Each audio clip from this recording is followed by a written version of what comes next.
Coming up in tonight's bulletin, the recruitment process for the Director General of the Solomon Islands Independent Commission Against Corruption, SIICAC, has reached its final stage. The Pacific Labour Mobility Annual Meeting 2025 officially opened in Honiara today, and the second Pacific Disaster Risk Management Ministers Meeting officially commenced in Koro, Palau today. Hello, you're watching SIBC's TV News Bulletin. I'm Cheryl Berra. The recruitment process for the Director General of the Solomon Islands Independent Commission Against Corruption has reached its final stage. Prime Minister Honourable Jeremiah Manele confirmed this during a press conference today. He says the move is part of the government's effort to review processes, strengthen coordination, and build institutional capacity to ensure that decisions and services are delivered effectively. He says all interviews have been completed and the recruitment panel is now finalising documentation for submission to the Justice and Legal Service Commission for consideration. Efforts must continue to review processes, coordination and institutional capacity, and strengthening to understand how decisions and services are carried out. This brings me to the appointment of key public officers or officers. The recruitment process for the Director General of the Solomon Islands Independent Commission Against Corruption, SIICAC, has now reached its final stage.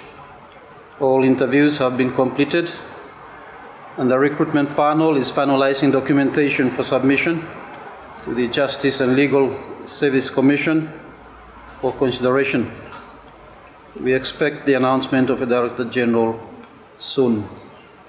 Given its importance in promoting integrity and accountability, the government is committed to including provisions in the 2026 national budget to support the Commission's operations and independence.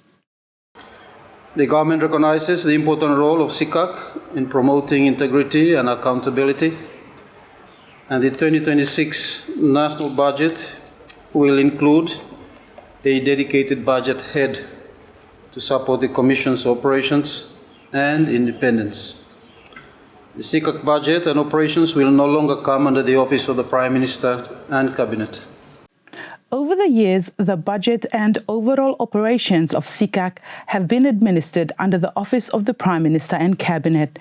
However, having its operational costs as a separate head from the Prime Minister's Office budget in the 2026 national budget signifies the Commission's move towards greater independence, as it will no longer operate under the Prime Minister's Office.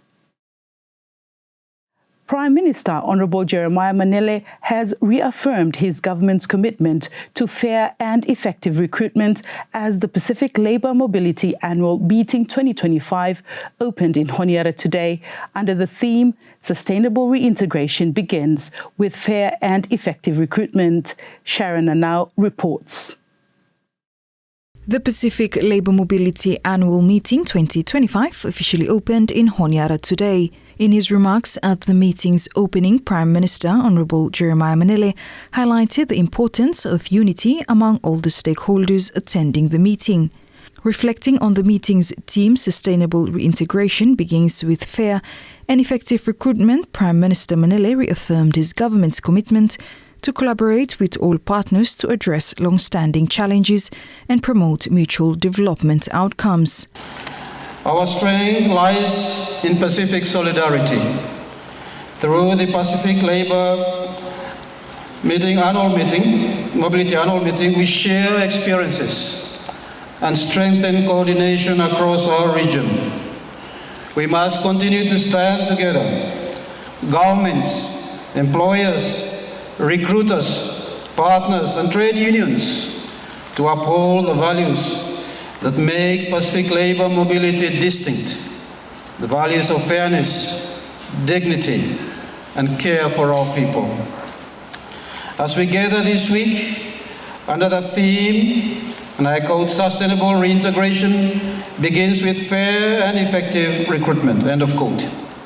The Solomon Islands government reaffirms its commitment to work collaboratively with all stakeholders to address long-standing challenges and deliver the mutual development outcomes that inspired Pacific labor mobility. I call on each of us to make that same commitment. One country's effort is not enough, but together we can overcome what once seemed insurmountable. Meanwhile, PACER Plus implementation head says the meeting provides a vital platform for open discussion on worker welfare, reintegration and economic benefits. He noted that reviewing and modernizing the regional arrangement on labor mobility is a key agenda item, alongside addressing issues such as fair recruitment and worker absconding. Yeah, so one of the big things is the amendment to the arrangement on labour mobility. So reviewing the text and making the language more modern because it's been over 5 or 6 years since the arrangement on labour mobility was drafted. So we need some more modern language, and things have moved on since that time. So I think that's one of the really big things that we need to push forward on, is the arrangement on labour mobility. I think the big thing is for our people travelling to Australia and New Zealand, making sure that their welfare is taken care of, fair and transparent recruitment. And it's good to have the employers here. You know, the employers are pretty brave to come and hear all the truths that our people need to tell them. So a big congratulations to the employers from both Australia and New Zealand. And also good to see all our Pasifika community come together here in the Solomon Islands. So there'll be some really frank discussions upstairs, I think, which is really important for our people. The meeting, with its official opening held today, has already had its first meeting session yesterday at the Heritage Park Hotel. I think yesterday was the Pacific Caucus, where the Pacific countries come together and discuss issues in relation to labour mobility, which is really important. Gives them an opportunity to have a free, frank discussion amongst other Pacific countries. So it's a really useful session for countries to express some of their issues or any concerns that they may have in relation to labour mobility. So it's a really good opportunity for everyone to come together. And the usual things are discussed, in relation to welfare of the workers, reintegration back into communities. I think those are the important things for a lot of the countries. Is when workers travel to Australia and New Zealand, they're well looked after and they're taken care of. So I think those are the key things. And also obviously some of the economic benefits from labour mobility and what it can do for people in the Pacific. SIBC TV understand the Labour Mobility Annual Meeting will conclude on Thursday. Sharon Nanal for SIBC TV. The second Pacific Disaster Risk Management Ministers meeting officially commenced in Koro, Palau today with the theme Strengthened Political Leadership for Disaster Risk Management in the Pacific. Representing the Solomon Islands at the meeting is the Minister of Environment, Climate Change, Disaster Management and Met, Honourable Polika Paya, and NDMO Director Jonathan Tafiariki. Eliza Kukutu, who is in Palau covering the ministerial meeting, filed this story. As the Pacific Disasters Risk Management Ministers meeting gets underway here in Koro, Palau, Solomon Islands is focused on sharing its implementation of the Nandi Declaration. The Nandi Declaration was endorsed by Pacific ministers in the inaugural Pacific Disasters Risk Reduction meeting, which was held in Nandi, Fiji in 2022. Now, the declaration aims to strengthen disaster risk management in the region. For Solomon Island, we have been part of the disaster management community in the Pacific Finish for quite a long time, and this one for a significant event where we like for ensure that we part of him has for some the political support or leadership support behind him the agenda of disaster risk management. Lo country you must have a country below you him one for a lot vulnerable or you must say highly risk country. Lo 2021 you may be ranked the second law Pacific, next color Vanuatu. So lo this one meeting by him an opportunity for update him now the leaders blame me lo progress where Pacific can make him in terms lo disaster risk management implementations below Nandi Declaration. Some of the requirements include him ensure that we strengthen him na data collection, information management lo country. We also look for strengthening to the disaster risk financing lo country. So we fortunate that this year we launch him na the National Disaster Risk Financing Strategy lo country where him part lo one fala priority outcome lo nandi declaration. So country blame him pursue the agenda of disaster for quite a long time, and we got a rich experience lo managing disasters since we got independence 1978. So from that time him help him guide him na the way we approach him disasters lo country blame selama. Expectations are high for Pacific leaders to identify ways to help disaster management officers effectively implement these commitments at the national level. We are hopeful that our leaders will come up with something whereby help them for guide him the way disaster managers or by implement him na the instructions or the commitment that put him through law meeting. So this whole meeting by setting pathway for what now by the next steps for the next 2 years by each of the country by pursue for try for addressing now the different challenges whereby ministers play me by also present him this platform. Another key agenda item for this year's meeting is the Pacific Humanitarian Warehousing Program, a Pacific-led multi-donor initiative supporting 14 Pacific countries and Timor-Leste to strengthen disaster preparedness and resilience through national humanitarian warehousing. Now, Kiribati is the first country in the region to launch its humanitarian warehouse with a groundbreaking ceremony last year. Palau will follow this week. Solomon Islands, including other Pacific Island countries, are expected to launch theirs in the coming years. For SIBC TV, I'm Eliza Kukutu reporting from Koro, Palau. Emphasizing the importance of good governance and positive leadership, the Lavukal House of Chiefs in the Russell Islands held its annual day event over the weekend at Maralan Island, featuring a workshop and the installation of 4 new chiefs. Yan Kaukui, who attended the celebrations, filed this story. The Lavukal House of Chiefs in Russell Islands in Central Islands Province over the weekend marked its annual day event at the Maralan Island in West Russell Islands. The event started on Saturday with the leadership workshop for the chiefs, focusing on leadership, mindset and family governances. On Sunday, during the morning service, 4 new chiefs were enthroned before taking the oath of allegiance before Susan Kabau of Alice Willie Legal Firm after the service, including another previously enthroned chief.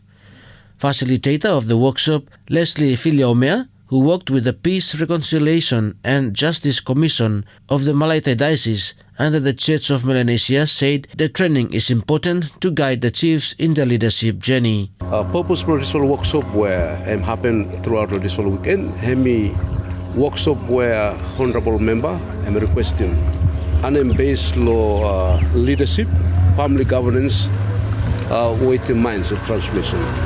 Okay, this whole training here. First session where we were doing in the morning about this for session that called family governance. One of the important family governance now, important for the chiefs here before taking up leadership position. We must focus on families first time, and then wife too part of this for leadership. Yes, so time wife and husband to serve each other by leadership or dream inside of Russell Islands by him good. Because wife have understand and him not basic idea about this whole family governance training. I'm not about that one. Then we will come now second session him about mindset transformation program. In order for the chiefs here, the leading people brought the Russell Islands, it was got right mindset and behavior for leading people brought here. And then we'll come the last training where me hold him here session him about now leadership. In order for people here, especially Lavukal chiefs here, for to take them up this leadership position, it's important for to serve all roles and responsibilities. Block also leaders. Have no intention to whole training here, and that's why we come and take them for the man here. And I got really happy to us after me finishing training. I learned a lot of things. Me hearing a lot of feedbacks from Okata. concerning this for training. Yeah. Savo Russell Constituency Development Officer George Hassa, in congratulating those new enthroned chiefs, also encouraged the chiefs to be responsible in their leadership. In terms of constituency development matters, Mr. Rassa encouraged the chiefs to set their proposal right and forwarded them to his office, whether it be from community, clans or tribes. Congratulations, new chiefs, for coming into being so responsible, for our people. So, me happy too much that before the Lavukal people and the Lavukal chiefs and our MP and those, we have making promise now. That is a covenant between you and him, the Almighty. That is to the last ability of your being, by you so responsible for your people. For us constituency, for your development plans, for those whom you represent, whether community, clan or tribe, set your proposals forward to the Constituency Development Office. That for long time blame by me for 7. The event concludes with feasting, cultural entertainment and live band performances. Yan Kaukui, SIBC TV.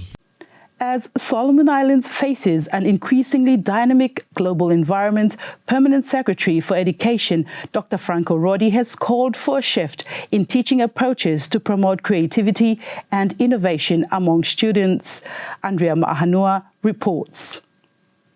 As the Solomon Islands continues to adapt to the rapidly evolving global landscape, encouraging creativity, innovation, and lifelong learning among its citizens has become increasingly important. Speaking during the Sinu Panatina Research Seminar on Monday, the Ministry of Education and Human Resources Development's Permanent Secretary, Dr. Franco Rodi, said the qualities will enable young Solomon Islanders to make positive contributions to their communities and the nation. However, achieving these changes is set to be a difficult task. Our current school curriculum, while evolving, and we made tremendous improvement, still reflects a predominantly academic and examination-oriented culture.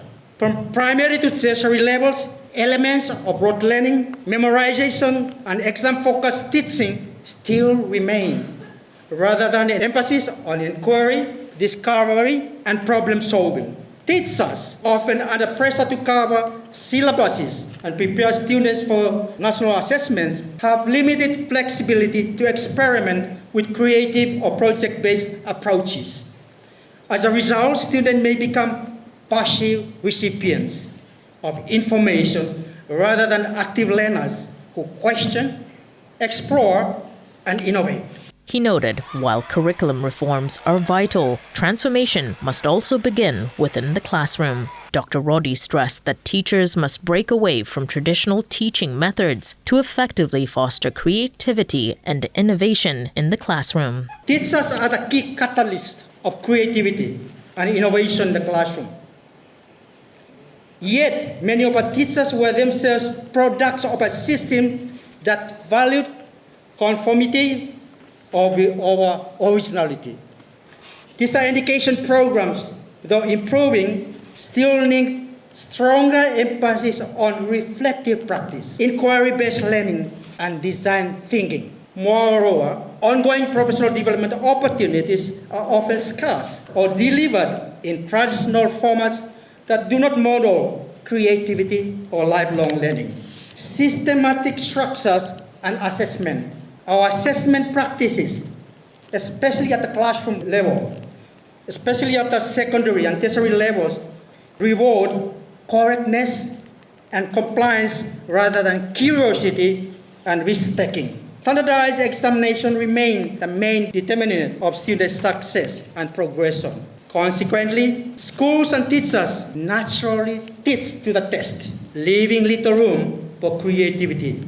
Dr. Rodi proposed several strategies to guide this transformation in the education system. These include re-envisioning curriculum around competencies for the future, transforming teaching and learning practices, action research, and the integration of Indigenous knowledge and local creativity.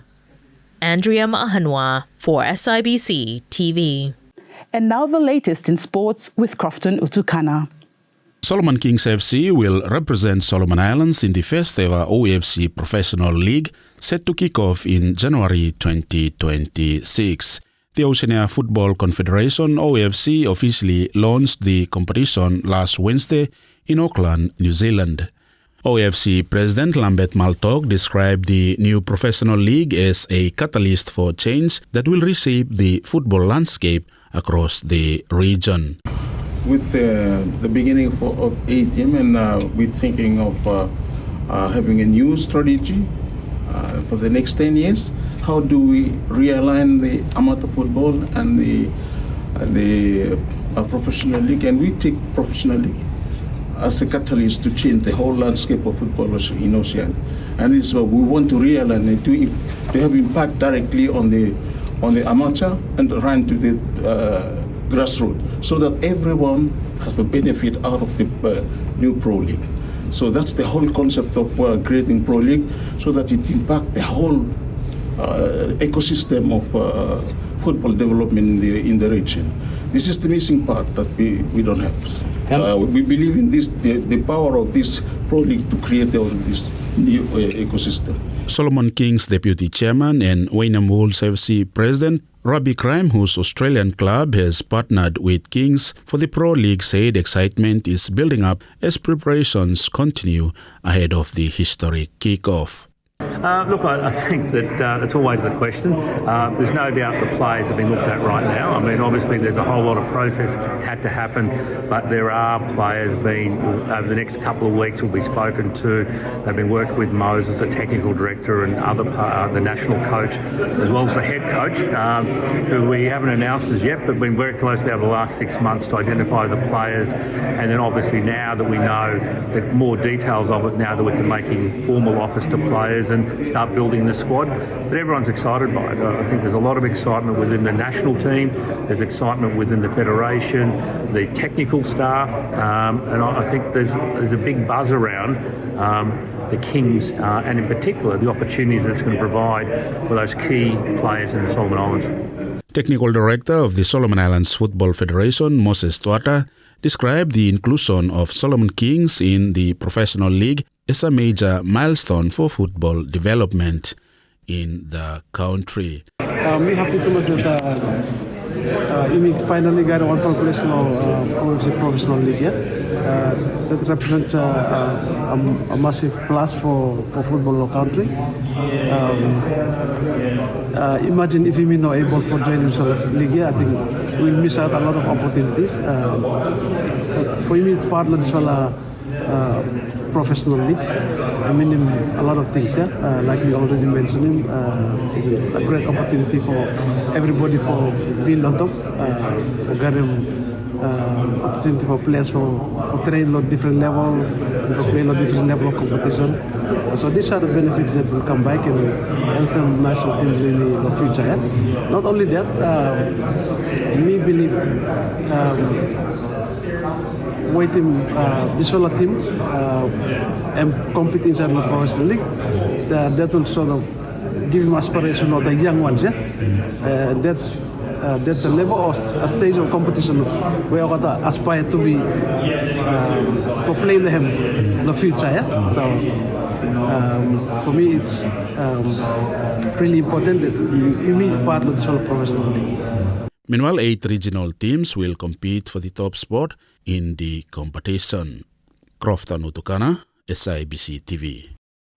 And that's news. Follow us on sibconline.com.sb and our SIBC News Facebook page for more of our latest stories. Thanks for watching.